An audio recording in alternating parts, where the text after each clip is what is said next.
ليه لما الشمس بتطلع كلنا بنطفي الأنوار؟ احنا عرفنا نور الشمس واستفدنا منه في الزراعة وفي الأكل وفي حياتنا. نور الشمس مفيش أي نور من اختراعاتنا قادر يوصل لأنه يكون بالقوة والوضوح ده. في نور تاني أهم وأخطر، هو نور القيم، نور الأخلاق، ونور العلاقات. في سورة كاملة في القرآن اسمها النور، بدأت بكلمة قوية جدا، هي سورة أنزلناها وفرضناها. يعني مش اقتراح ولا اختيار مننا، ده منهج مفروض علشان حياتنا تنور.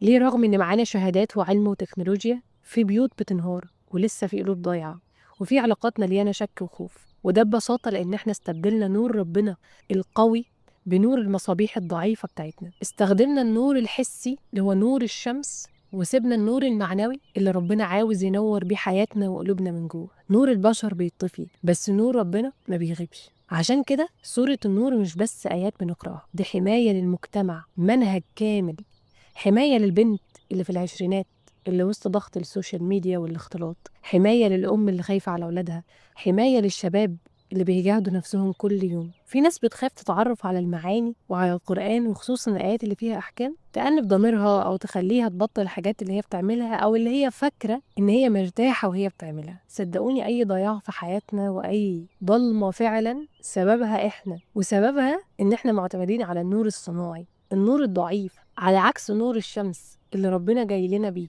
لو حاجة واحدة بس عاوزين نطلع بيها من الفيديو ده، هي إن أي ضلمة في حياتنا محتاجة نور، مش محتاجة مبرر.